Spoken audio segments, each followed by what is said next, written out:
Alhamdulillah, wassalatu wassalamu ala rasulillah. Kita lanjutkan. Kemudian Allah subhanahu wa ta'ala berfirman, Siratal ladzina an'amta alaihim, itu jalan orang-orang yang kau berikan nikmat kepada mereka. Dan telah kita sebutkan bahwa mereka yang dimaksud adalah para nabi, para siddiqin, para syuhada, dan para salihin. Kemudian Allah berfirman, Ghairil maghdubi alaihim waladhdallin, bukan jalan orang-orang yang dibenci dan bukan pula jalan orang-orang yang sesat. Dalam riwayat Tirmidzi dengan sanad yang hasan, Nabi sallallahu alaihi wasallam bersabda, Al-maghdub alaihim, orang-orang yang dibenci humul yahud, yaitu orang-orang Yahudi.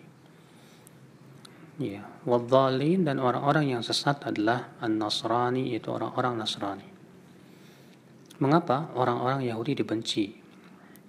Ya, kata Syekhul Islam, dikarenakan mereka memiliki ilmu, namun mereka tidak mau mengikutinya. Mereka tahu bahwasanya Nabi Muhammad itu adalah di atas kebenaran, al-haq, dan mereka menemukan dalam kitab Taurat tentang kedatangan Muhammad SAW. Tapi mereka tidak mau mengikutinya. Mereka berilmu tapi mereka tidak mengamalkannya. Sementara Nasrani sesat, kenapa? Karena mereka rajin beramal tapi tidak di atas ilmu, sehingga mereka membuat ibadah yang tidak disyariatkan. Maka dari itulah para ahli ilmu dari kalangan umat Islam yang tidak mengamalkan ilmunya, berarti ia telah menyerupai orang-orang Yahudi. Dan orang-orang yang rajin beribadah tapi ternyata dengan membuat-buat tata cara ibadah, itu disebut dengan bid'ah, ini menyerupai orang-orang Nasrani. Berarti hakikat jalan yang lurus itu apa? Yaitu ilmu dan amal. Di mana Rasulullah, Allah dan Rasulnya memerintahkan kita untuk mengumpulkan antara ilmu dan amal. Allah Ta'ala berfirman, Walladhi arsala rasulahu bilhuda wa dinil haqqi liyudhhirahu ala dini kullih. Dialah Allah Subhanahu wa Ta'ala yang telah mengutus Rasulnya bil haqqi, dengan al-haq, kebenaran, yaitu ilmu. Bil huda, dengan hidayah, yaitu ilmu. Wa dinil haq, dan agama yang hak, yaitu amal.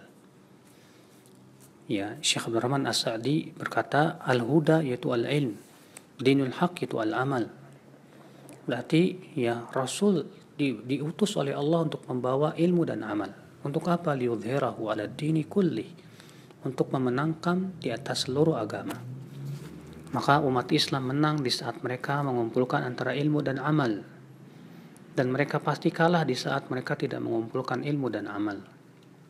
Oleh karena itulah ya akhal Islam, azakumullah wa iyyakum, hakikat jalan yang lurus itu adalah yaitu mengumpulkan antara ilmu dan amal.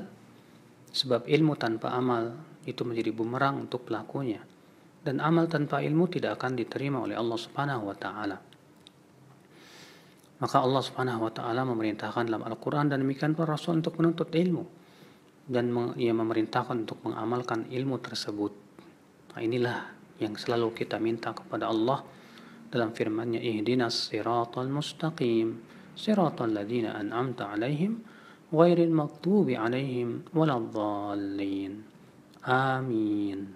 Kata-kata amin artinya istajib, yaitu ijabahlah ya Allah.